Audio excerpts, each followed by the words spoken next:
Moi, je suis Michel Dubouillet, je suis secrétaire général de Guyane Écologie et porte-parole du collectif Hors de Question. Vous avez assisté à cette conférence qui vient de se terminer. Qu'avez-vous pensé? Une conférence, le conférencier nous a présenté son plan Nord, qui est le plan canadien, et qui, à mon sens, n'est pas du tout transposable sur la Guyane, si ce n'est que le Canada a quand même des lois autochtones, quand il parle des autochtones, que nous n'avons pas, nous, en Guyane. La reconnaissance des peuples autochtones n'a pas le même niveau de reconnaissance que celui du Canada. On est dans des contextes totalement différents. Notre réalité forestière n'est pas la même que celle du Canada. Nous sommes dans une forêt amazonienne avec une biodiversité beaucoup plus riche que la région nord du Canada, la région polaire. Et le résultat des mines au Canada, quand on regarde comment les miniers à l'international travaillent pour aller prendre la ressource dans les pays comme les pays africains, l'Asie et autres, eh bien, on peut considérer qu'effectivement, il y a à se poser des questions sur la réalité du travail qu'ils font par rapport au respect non seulement de l'environnement, mais aussi de l'humain.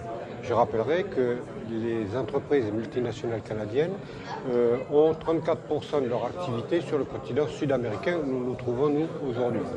Donc, le propos de ce monsieur n'engage que lui, n'engage que le Canada par rapport à ce qu'il représente, mais je pense que pour nous, en Guyane, la problématique des mines est beaucoup plus cruciale. Quand on regarde ce qui se passe au Brésil au niveau de la forêt avec Bolsonaro, les incendies et la perte sèche de notre biodiversité amazonienne, la France, à travers la Guyane, a une responsabilité devant cette forêt amazonienne. Et cette volonté qu'elle a de vouloir mettre en place une filière minière internationale qui va permettre justement d'exploiter les mines en Guyane, que sont l'or, mais pas seulement, parce que quand on regarde la géologie minière de la Guyane, il y a le cuivre, il y a des diamants, il y a de la manganèse, il y a de tout dans le sous-sol. Est-ce que c'est ce que nous voulons? C'est donc un débat de société qui doit s'installer en Guyane sur quel choix de développement nous voulons. Est-ce que ce sont les mines ou est-ce que nous voulons nous développer sur autre chose, la ressource renouvelable?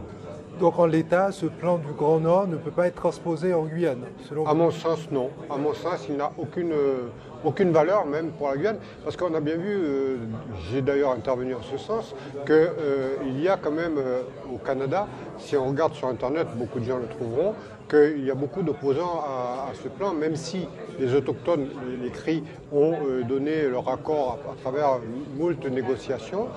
Il faut comprendre le sens de l'accord qui est lié justement à ce développement économique. Si on ne vous propose rien, comme on dit en français, faute de grive, on mange du merle, eh bien c'est exactement ce qui se passe au niveau du Canada. Y a-t-il pas d'autres moyens de développement dans le Grand Nord? Je ne suis pas assez expert en la matière, mais je dirais qu'en Guyane, oui, au-delà des mines, il y a bien d'autres choses à faire. Et quand on regarde le rapport de Deloitte qu'avait commandé WWF Guyane, eh bien on se rend compte que la première des choses qu'il faudrait développer en Guyane pour lui permettre d'avoir un développement, ça serait l'agriculture pour aller vers une autosuffisance alimentaire. Et on se rend compte que derrière, il y a la forêt, il y a l'écotourisme qu'il faut mettre en œuvre, la ressource halieutique.